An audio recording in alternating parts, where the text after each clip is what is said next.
कालिदास की रचनाओं को लेके जो भी नाटक और नृत्य शैली जिसमें हमें देखने को मिलती है कि नृत्य संगीत की हमें उत्कृष्ट झलक देखने को मिलती है, जैसे कि मालविकाग्नि मित्रम है, जिसमें हम देख सकते हैं कि कई अंक में इसमें डांस, ड्रामा, थिएटर हमें सब कुछ देखने को मिलता है। तो जब आप मालविकाग्नि मित्रम वाला वीडियो देखिएगा तो उसमें क्लियर हो जाएगा। बहुत डिटेल में हम एक एक टॉपिक पे नहीं जाएंगे क्योंकि हमको पूरा इसमें कवर करना है। भरत मुनि के नाट्य शास्त्र का समय माना जाता है कि 200 ईसा पूर्व से 200 ईस्वी तक शुरू होने वाले जो ग्रंथ हैं, मतलब नाट्य शास्त्र, उसमें भी हमें कहीं कहीं पे भरतनाट्यम की झलक देखने को मिलती है। इसके बारे में हमें जानकारी देखने को मिलती है। इसके अलावा शिलापदिकरम, इसके बारे में भी कहा जाता है कि इसमें भी भरतनाट्यम के बारे में जानकारी हमें मिलती है और इसका इतिहास ये माना जाता है कि सैकड़ों साल ये पुराना है। इसकी उत्पत्ति जैसा कि बताया गया तमिलनाडु राज्य से मानी गई है और ये धार्मिक विषयों पर, आध्यात्मिक विषयों पर आधारित होता था। इसमें हमें भरतनाट्यम में क्या क्या देखने को मिला शुरू में और आखिरी में, उसमें हमें अलारिपू से लेके तिल्लाना तक जो है वो निरूपण पद्धति में देखने को मिली, जो कि सादे यानी मराठा के समय इसकी झलक हमें देखने को मिलती है। कुछ कवियों के नाम आप नोट कर लीजिए जिनका संबंध भरतनाट्यम नृत्य शैली से माना जाता है। स्वाति तिरुनाल जी, इसके अलावा पुनैया शिवानंद वडिवेलु और वीणा कृष्णामाचारी जी। इसके अलावा स्वर जति में श्यामा शास्त्री, स्वाति तिरुनाल, चिन्नी कृष्णन दास, पच्ची मरियम आदि अप्पायर। इसके अलावा तान वर्णम में श्यामा शास्त्री, स्वाति तिरुनाल, अन्ना स्वामी शास्त्री, वीणा कुपैया, कुलशेखर महाराज और पल्लवी गोपाल अय्यर। इनकी रचनाएं हमें वर्णम में, तान वर्णम में देखने को मिलती है। तान वर्णम और पद वर्णम दोनों अलग अलग होते हैं। पद वर्णम में जो है वो नृत्य किया जाता है। पद वर्णम में लिख लीजिए, वर्णम में नाम नोट कर लीजिए, रामा स्वामी दीक्षितर वडिवेलु, सुब्बा रामा दीक्षितर मैसूर, सदाशिव राव और गोविंद स्वामी अय्यर।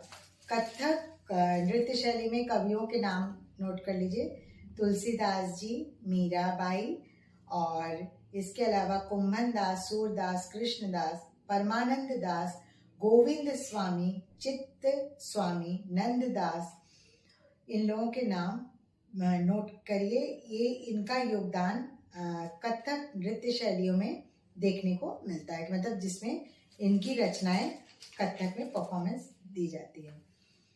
अब आपके मन में क्वेश्चन उठ रहा होगा कि कौन से परफॉर्मेंस कथक में इन कवियों के हैं। तो इनसे जुड़े पद ठुमरी और ब्रज भाषा में मैथिली, मगधी और हिंदी, अवधी इन शैलियों में देखने को मिलते हैं। मतलब इनके साहित्य की जो भाषा थी जिसमें कौन कौन सी लैंग्वेज का प्रयोग हुआ था वो सबसे इम्पोर्टेंट है। मैथिली है, अवधी है, हिंदी है, मगधी है, ठीक है। कथक में ठुमरी, भजन, पद, दादरा, होरी, गजल में अभिनय भी शामिल होता है। ये सारा असाइनमेंट मैंने बुक से देख के बनाया है। कुछ चीज़ें मैं बिना देखे बता रही हूँ, कुछ चीज़ें देख के बताना बहुत ज़रूरी हो जाता है क्योंकि ये नाम वगैरह में कोई मिस्टेक नहीं होनी चाहिए। अब ओडिसी नृत्य शैली के बारे में ये कहा जाता है कि उड़ीसा, जिसको कि उत्कल कहा जाता था, वहाँ पे ऑड्रा शब्द से इसकी उत्पत्ति हुई है और इसका टाइम पीरियड 2nd सेंचुरी ऐसा माना जाता है, लेकिन इसका कोई स्पष्ट प्रमाण प्राप्त नहीं है। इसके अलावा ओडिसी नृत्य शैली और भरतनाट्यम में जयदेव जी की गीत गोविंद का विशेष महत्वपूर्ण स्थान है। अब ओडिसी नृत्य में किन कवियों की रचनाओं का वर्णन होता है, मतलब जो परफॉर्मेंसेस होते हैं उनमें कौन सी रचनाएं परफॉर्म की जाती हैं, कवियों के नाम वो नोट कर लीजिए। उपेंद्र, बालदेव रथ बनमाली, इसके अलावा जयदेव, बलराम दास, अतिवादी, जगन्नाथ दास, दीना कृष्ण दास, ये इम्पोर्टेंट नाम है जिनका संबंध ओडिसी नृत्य शैली से है। कवि सम्राट उपेंद्र भांचा। इसके अलावा बनमाली दास, अभिमन्यु सामंत, फिर आप एक दो नाम और नोट कर लीजिए, सिंघरा, फिर कवि कलहंस, गोपाल कृष्ण पटनायक, ये महत्वपूर्ण नाम हैं। अब भरतनाट्यम नृत्य शैली और कथक नृत्य शैली में अभिनय दर्पण के अनुसार हस्त मुद्राओं का जो उल्लेख है, कभी कभी ओडिसी नृत्य शैली के मूल हस्त मुद्राओं के बारे में पूछा जाता है, जिससे हस्ताभिनय होता है, तो उनकी संख्या है 20। और कथकली का मैं पहले ही आपको बता चुकी हूँ, कथकली में और ढेर सारी हस्त मुद्राएं होती है जिनकी संख्या लगभग 300 से 500 मानी जाती है। हाँ, हालांकि व्यवहारिक रूप से अब वो इतनी ज्यादा हस्त मुद्राएं प्रयोग में नहीं आती। कुचिपुड़ी नृत्य शैली में कुछ गुरुओं के नाम नोट कर लीजिए आप। वेम्पति चिन्ना सत्यम, डॉक्टर शोभा नायडू, आनंद शंकर जयंत, वैजंती काशी राजा रेड्डी और उमा मुरली कृष्ण। इसमें सत्यभामा का कैरेक्टर बहुत इम्पोर्टेंट होता है, जो कि हर एक गुरुओं द्वारा सिखाया जाता है। कहा जाता है कि अपने जीवन काल में अगर आप कुचिपुड़ी सीख रहे हैं और सत्यभामा का कैरेक्टर, चाहे वो स्त्री हो चाहे पुरुष हो, अगर आप इसे परफॉर्म नहीं कर रहे हैं तो आपने अपनी लाइफ में कुचिपुड़ी नहीं सीखा। इसके अलावा भगवत तुलु, इससे संबंधित भी क्वेश्चन पूछा जाता है। अब मणिपुरी नृत्य शैली में हम चले आते हैं, जिसमें रविन्द्रनाथ टैगोर के बारे में जैसा कि हमने बताया था, इसमें राधा कृष्ण की लीलाओं का वर्णन होता है और वैष्णव संप्रदाय को फॉलो किया जाता है। और जो सत्रीय नृत्य शैली है उसमें भी वैष्णव संप्रदाय कृष्ण भक्ति को माना जाता है। अब मणिपुरी नृत्य शैली के कुछ प्रसिद्ध गुरुओं और नर्तकों के नाम आप नोट कर लीजिए। राजकुमार सिंहजीत सिंह, वे उत्कृष्ट कलाकार थे, कोरियोग्राफर थे, विद्वान माने जाते हैं और उनकी महान रचनाओं के ऊपर मणिपुरी नृत्य शैली परफॉर्म की जाती है। इसके अलावा मणिपुरी नृत्य शैली के आविष्कारक राजा भाग्यचंद्र जी माने जाते हैं, जिसके बारे में मैंने पहले भी बताया है।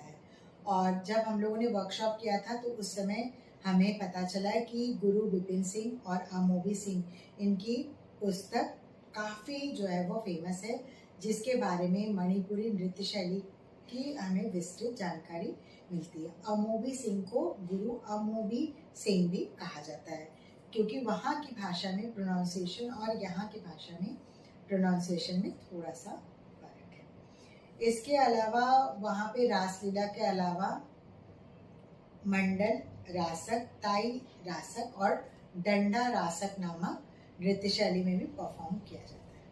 अब कर्नाटक संगीत और भरतनाट्यम का कनेक्शन, उस पर मैंने 3 वीडियो दिया हुआ है, लेकिन कुछ इम्पॉर्टेंट गुरुओं और कवियों के नाम आप नोट कर लीजिए जिनकी रचनाओं पे कीर्तनम परफॉर्म किया जाता है, जो कि भरतनाट्यम में भी होता है और कुचिपुड़ी में भी होता है।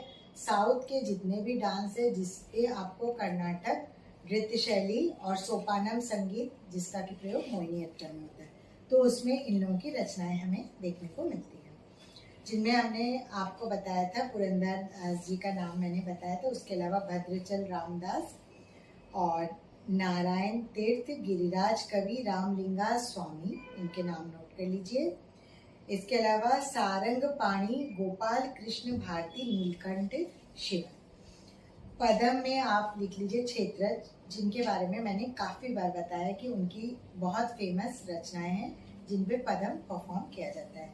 सारंग पाणी, इसके अलावा कृष्ण अय्यर कवि, कुंजर भारती, मन्ना वल्लूर, इसके अलावा सभापति अय्यर, सुब्बा राव और घनम सिन्हैया, इनके बहुत सारे कॉम्पोजिशंस हैं जिसपे कि भरतनाट्यम डांस में परफॉर्मेंस किए जाते हैं। पुष्पांजलि है, कीर्तनम है, तो बहुत आपको जैसे जैसे आप परफॉर्म करते जाएंगे नाम आपको पता चलेगा। तिल्लाना में कुछ गुरुओं के नाम नोट कर लीजिए जिनके की फेमस कॉम्पोजिशंस तिल्लाना में देखने को मिलते हैं। स्वाति तिरुनाल जी, जैसा कि मैंने पहले ही बताया, उनका कंट्रीब्यूशन काफ़ी हाई है। उसके अलावा स्वाति तिरुनाल जी के अलावा महाराजा पल्लवी शेष अय्यर। उसके बाद नाम लिखिए रामनाथ श्रीनिवास अयंगर। फिर आप नोट करिए वी भदैया। मैं बहुत धीरे धीरे बोल रही हूँ जिससे कि आप आसानी से नोट कर सके। पुनैया जी, जिनके बारे में मैंने बताया, 4 भाइयों में इनका कंट्रीब्यूशन बहुत ज्यादा भरतनाट्यम के लिए रहा। फिर नोट करिए मैसूर सदाशिव राणा। लास्ट में लिखिए पट्टनम सुब्रमण्यम अय्यर और वीणा शेषन्ना। इनके तिल्लाना बहुत फेमस माने जाते हैं। अब हम जयदेव जी के समय में आ जाते हैं। उनका जन्म काल माना जाता है 1170, ठीक है।